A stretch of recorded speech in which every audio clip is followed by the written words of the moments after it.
best possible opportunity? The honourable gentleman is one in a million, and I will look forward to meeting him. I think there's an opportunity in the diary at 11 o'clock this Wednesday for us to have a cup of tea. I'm committed to doing everything I can to improve education in Bradford.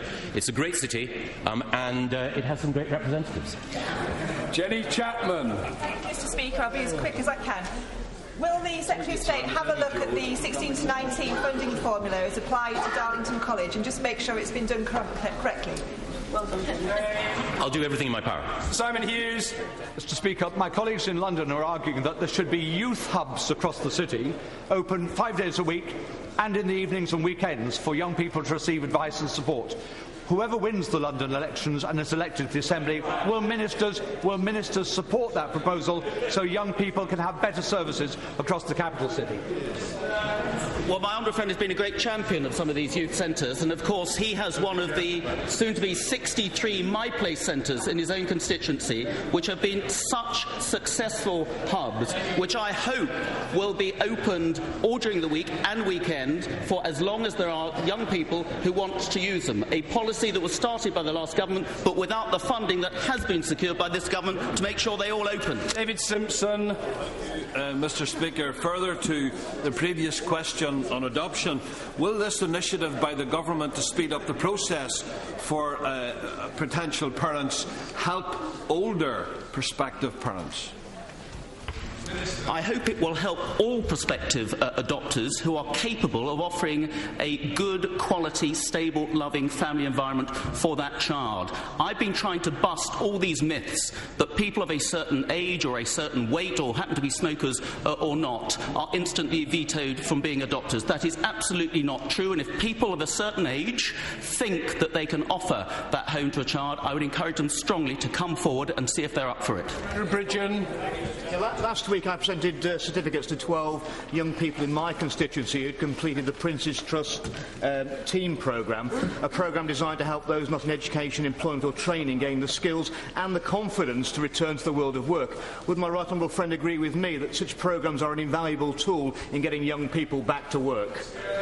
Absolutely, Mr. Speaker. Third-party organisations, notably the Prince's Trust, do an extremely good job in providing both that kind of support, good quality information, opening up opportunities, giving people a sense of what they can achieve. I congratulate them and the honourable gentleman for drawing their work to our attention.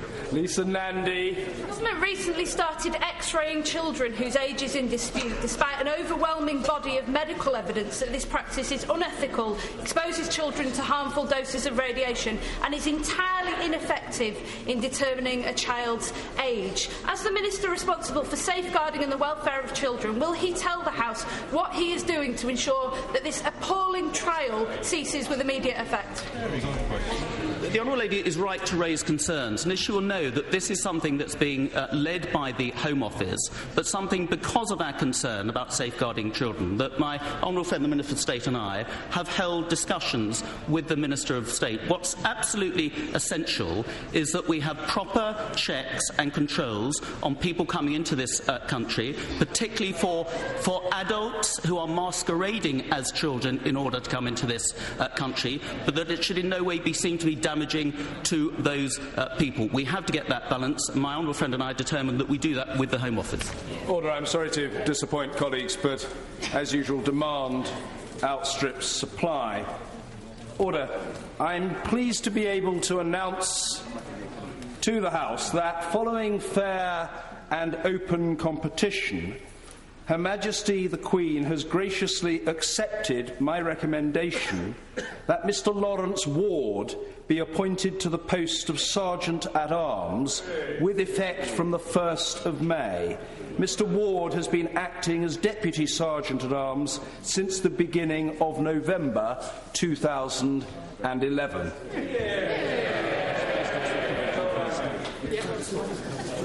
Order. Would the honourable member wishing to take his seat please come to the table?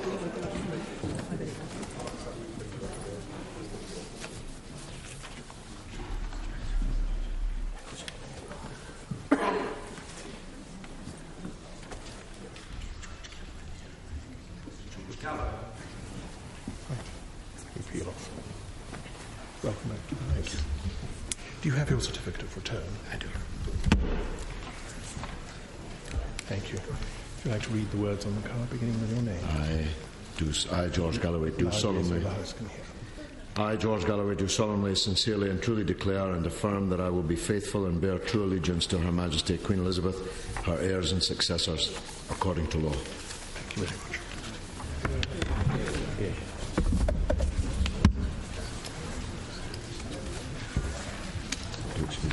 Congratulations. Thank you.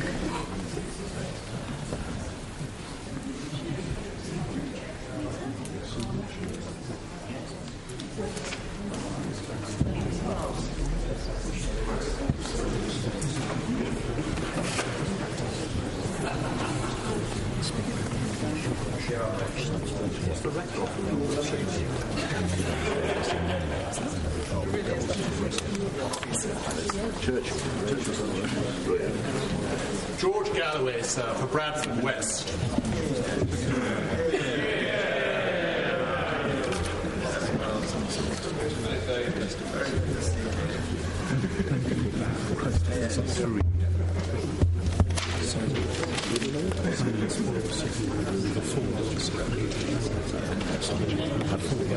Thank you very much.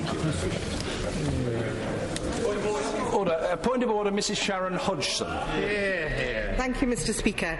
In The Independent on Sunday yesterday, the Deputy Prime Minister was quoted as saying that he wants to recruit 65,000 new early years workers by September 2013, including 2,000 in Birmingham alone. However, the Daily Mail are reporting a Department of Education source is saying that the real figure will actually be closer to 12,000 across the country. Mr. Speaker, as this is a significant area in matter of policy, have you been informed that the government intend to come to the House to set the record straight so that members know whether the Deputy Prime Minister was right or wrong in what he told The Independent? Or indeed, have you received an apology from ministers for once again announcing government policy in the press before doing so in the House? Order. What I would say to the Honourable Lady really is as follows. First of all, there are many ways in which she can continue to pursue this matter, but the route of a point of order will not be one of them. Secondly, I think that she will understand me when I say that I don't want to get into the business of acting as umpire between competing reports in, I won't say the popular newspapers, but what apparently are described as newspapers.